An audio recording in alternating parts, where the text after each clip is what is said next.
태조 이성계가 베푼 연회에서 무학대사와의 대화는 유명합니다. 이성계는 불교를 숭상한 고려와는 달리 숭유억불 정책을 국시로 삼고자 하고, 반면으로 무학대사의 힘을 빌리면서도 무학대사의 불교적인 세력을 못마땅하게 여겨왔습니다. 그날따라 무학대사가 더 싫어 보였습니다. 그래서 농담 반 진담 반으로 오늘 보니 대사님의 모습이 꼭 돼지 같습니다 라고 합니다. 그 말을 듣고 무학대사는 방긋이 웃고만 있습니다. 한참을 기다려도 놀리면은 놀림을 당해야 되는데 아무 반응이 없자 이성계가 그래서 대사는 내가 무엇처럼 보입니까? 하고 물었습니다. 그랬더니 무학대사는 부처님처럼 보입니다. 이성계가 의아해서 어째 그런 말을 했냐고 했더니 그때 유명한 도난지우돈 불안지우불이라는 말을 합니다. 돼지 눈에는 돼지만 보이고 부처님 눈에는 부처밖에 안 보인다. 오늘 예수님은 주는 대로 받는다는 진리를 말씀하십니다. 주는 대로 받는다는 것은 아주 단순한 원리입니다. 하지만 이걸 삶에 적용시키기는 상당히 어렵습니다. 사랑하여라 그러면 사랑받을 것이다. 누구나 사랑을 받고 싶지만 사랑하지 않는 경우가 많습니다. 판단하지 마라 그러면 판단받지 않을 것이다. 남에게 판단받는 것을 누구도 좋아하지 않지만 우리는 살아가면서 많은 판단을 합니다. 사람에게 있어서 가장 큰 착각 중에 하나가 내가 생각하는 대로 상대도 그렇게 생각할 것이다 라는 착각입니다. 내가 다른 사람을 자주 판단하는 사람이라면 다른 사람도 나를 그렇게 판단할 거라고 생각합니다. 그래서 상대가 나를 판단하지 않아도 불안하고 두렵고 자기 단점 안 들키려고 부자유스럽게 됩니다. 판단하면서 사는 버릇 때문에 판단을 하지 않아도 자기가 그대로 피해를 입게 되는 경우입니다. 남을 판단하며 사는 사람은 다른 사람의 시선으로부터 자유로울 수가 없습니다.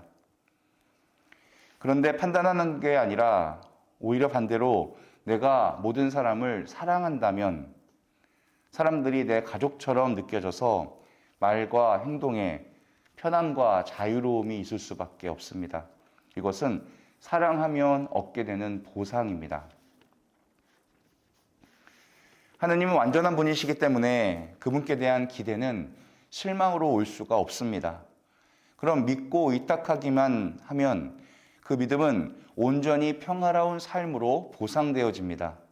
이것이 믿음의 힘이고 믿기만 하면 이루어진다라는 것의 의미입니다. 하지만 내가 하느님을 의심하고 있거나 그분께 잘못하는 것이 많다면 하느님께서도 내 믿음대로 해주지 않을 것이라고 스스로 판단하기 때문에 불안해지기 시작하는 것입니다. 이런 건 마음의 차원이기 때문에 이성으로는 바꿀 수가 없는 판단의 영역입니다. 그래서 행복해지기 위해서는 하느님을 사랑해야 합니다. 그러면 하느님께로부터 사랑받을 것이라는 것을 알게 됩니다. 사랑이신 하느님께서는 나에게 좋은 것만 주신다. 주님은 정의 자체이시기 때문에 받는 대로 돌려주신다라는 것을 알게 됩니다. 그래서 오늘 독서와 복음 말씀들은 어떻게 사랑과 자비의 삶을 살 수 있는지를 가르쳐 줍니다.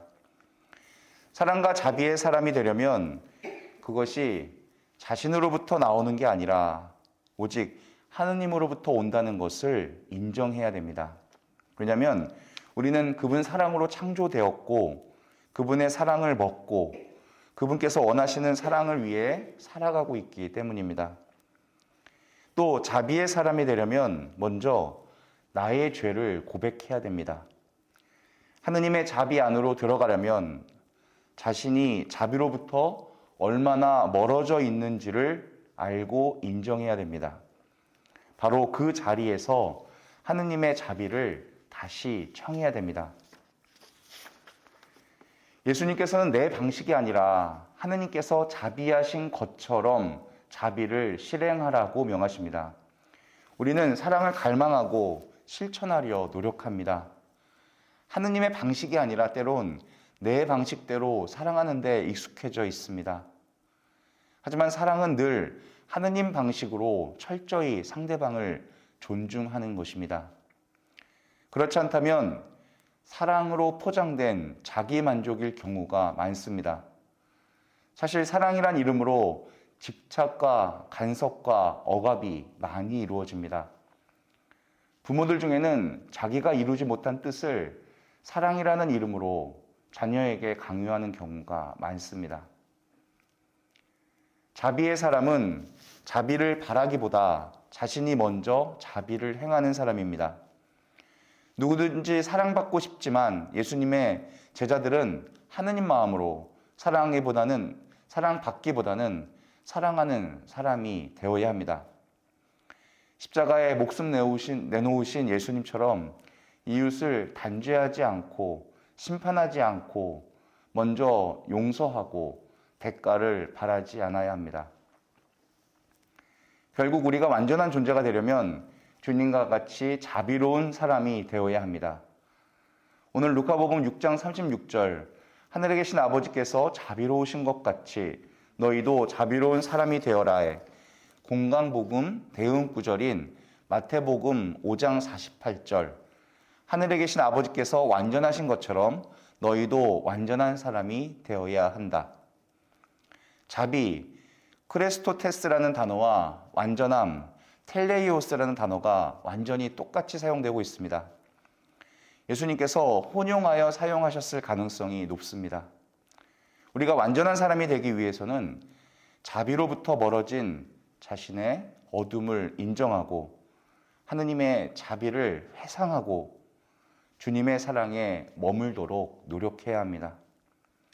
내 기준과 틀을 먼저 내려놓고 서로 품고 일치를 이루고 나아감으로써 그분 보시기에 좋은 이 땅이 되도록 마음과 힘을 모아야 합니다. 항상 내가 주는 대로 돌아옵니다. 행복하고 싶다면 남을 행복하게 하는 한 주가 되도록 합시다.